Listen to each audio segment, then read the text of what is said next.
ৱাইফে কৈছে দালচেনি খতম হৈ গৈছে ঘৰত, তো আনিবলৈ গৈ আছোঁ আৰু কৈছে সোনকালে আহা, 5 মিনিটত গৈ 5 মিনিটত আহা। আচ্ছা ঠিক আছে বাৰু।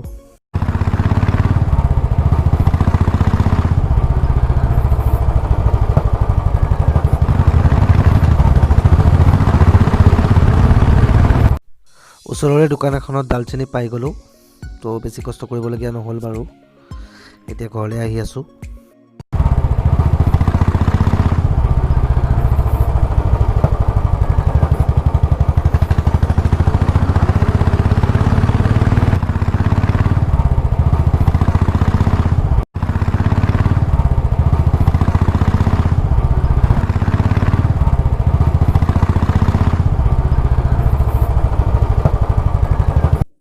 হেল্ল' ফ্ৰেণ্ডছ, আজি জানুৱাৰী মাহৰ 2021 চনৰ প্ৰথম ছানডে'।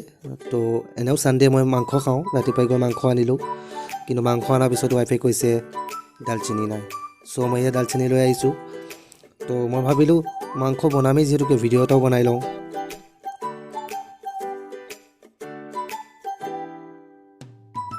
মোৰ কেমেৰাৰ ডেটটো অলপ ৰং দেখাই আছে, কাৰণ মই এইটো কিনাৰ পৰাই মই এইটোত ছেটিং মিলোৱা নাই আজিলৈকে। নেক্সট ভিডিঅ' কৰিলে মই মিলাই ল'ম। সদায় মিলামকৈ থাকোঁ, কিন্তু পাহৰিয়ে যাওঁ।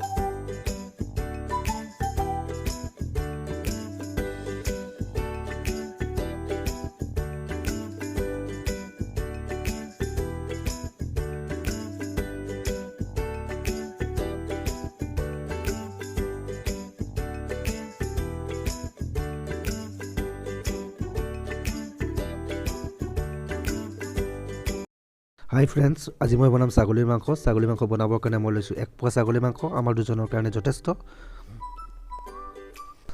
ছাগলী মাংস বনাবৰ কাৰণে মই লৈছোঁ আলু, পিঁয়াজ, নহৰু, কেঁচা জলকীয়া, আদা, মই গোটেইবোৰকে পেষ্ট কৰি লৈছোঁ, আৰু লগত আছে তেজপাত দুখিলা। মেৰিনেশ্যনৰ কাৰণে মই ব্যৱহাৰ কৰিম অলপমান হালধিৰ পৰিমাণ অলপ কমি গৈছে, মই আৰু অলপ দি দিওঁ বাৰু।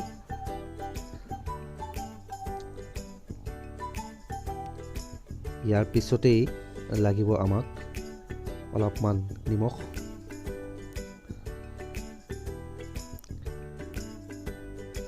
তাৰপিছত অলপ মিঠাতেল,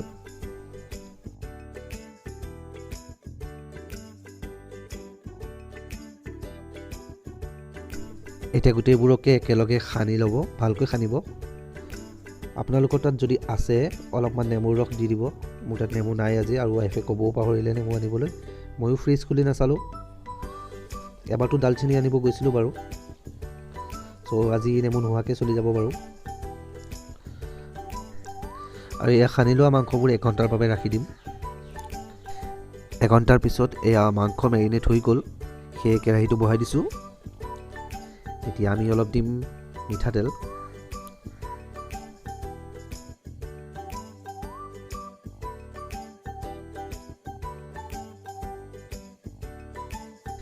তেল গৰম হৈ গৈছে।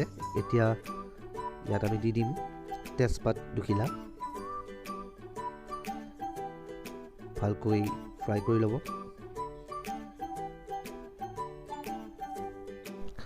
আপোনালোকে যদি মোৰ কিটচেনত কিবা লেতেৰা বস্তু দেখিছে গুৰুত্ব নিদিব, কেৰাহীটোলৈ চাই থাকিব খালি। তেজপাত দুখন ভালকৈ ফ্ৰাই কৰি লৈছোঁ। ইয়াৰ পিছতেই আমি ইয়াত দিম কাটি থোৱা পিঁয়াজখিনি।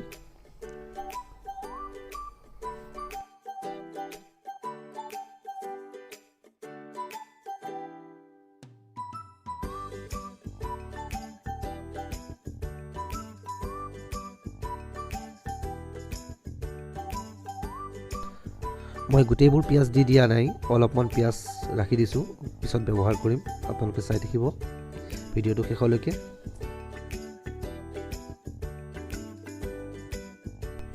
পিঁয়াজ ফ্ৰাই হৈ গৈছে মোৰ। এতিয়া মই ইয়াত দিম নহৰু, জলকীয়া, আদাৰ পেষ্ট।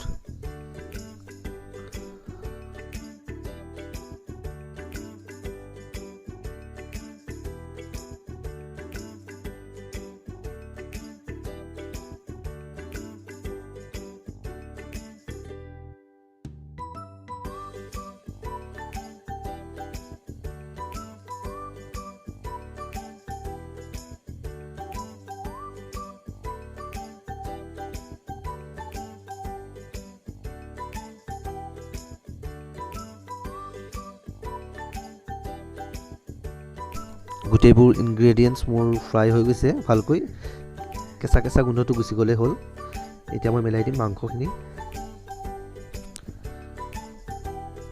ভালকৈ মিক্স কৰিম ইমানখিনি মাংস আমাৰ দুজনৰ বাবে যথেষ্ট আমি বেছি নাখাওঁ 3 পিচ মানকৈ খাওঁ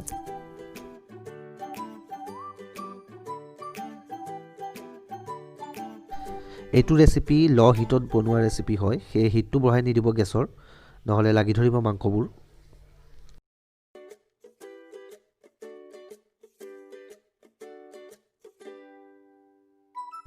মাংস ফ্ৰাই হৈ গ'ল মোৰ ডিপ ফ্ৰাই আৰু এটা কুকাৰত ইয়াত তেল ল'ম অলপ আনটো গেছত কুকাৰত যে তেলখিনি দিম 3টা শুকান জলকীয়া 3-4টা শুকান জলকীয়া আৰু হিট হ'বলৈ দিম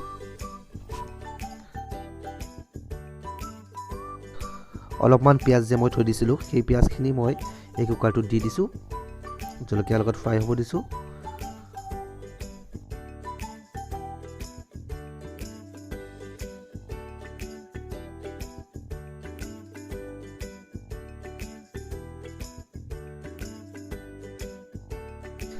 এয়া মই কেৰাহীত ফ্ৰাই হৈ থকা মাংসবোৰ এই কুকাৰটোত ঢালি দিছোঁ এতিয়া মই কাটি থোৱা আলু কেইডোখৰ ইয়াত মিক্স কৰি দিম আৰু ভালকৈ মিলাই ল'ম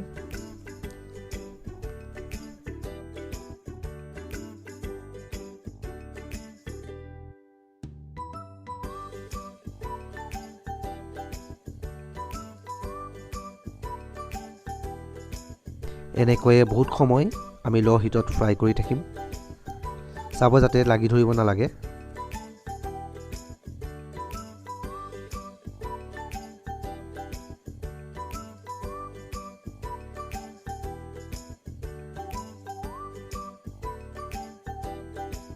মাংসখিনি বহুত সময় ফ্ৰাই কৰাৰ পিছত এতিয়া আমি ইয়াত দিম অলপমান দালচিনি পাউডাৰ দালচিনি মই আনিয়েই গুড়ি কৰি লৈছোঁ এনেকৈ গুড়ি কৰি ৰাখোঁ আমি আৰু তাৰপিছত দিম অলপমান মিট মছলা MDHৰ আৰু তাৰপিছত দিব লাগিব অলপমান কাশ্মীৰী মিৰ্চ পাউডাৰ কালাৰৰ বাবে জ্বলা হ'বলৈতো আমি অলৰেডি দিয়া আছে কেঁচা জলকীয়া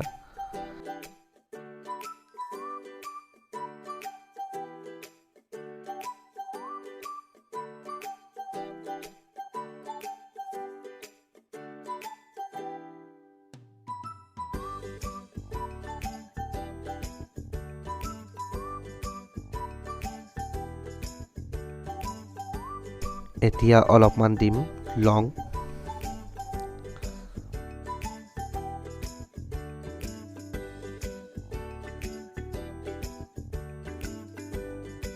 আৰু এয়া 3-4টা মান ইলাইচি মই দি দিম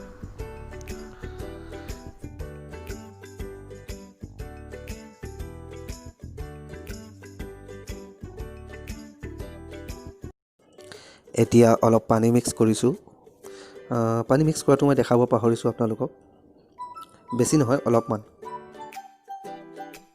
এতিয়া কুকাৰৰ ঢাকনখন মই লগাই দিম আৰু 2-3টা চিটি মৰাৰ পিছত মই নমাই দিম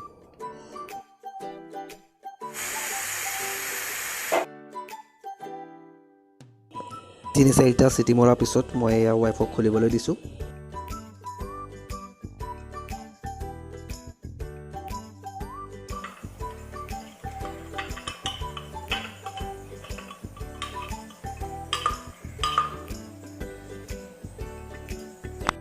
আপোনালোকে দেখিব পাইছে কালাৰ কেনেকুৱা হৈছে মাংসৰ আপোনালোকেও এনেকৈ বনাই চাব পাৰে মোৰ ধৰণে আৰু ক'ব কেনেকুৱা লাগিছে মই যিটো ষ্টাইলত বনাইছোঁ সেই ষ্টাইলত বনাই এবাৰ কমেণ্ট কৰিব মোৰ চেনেলত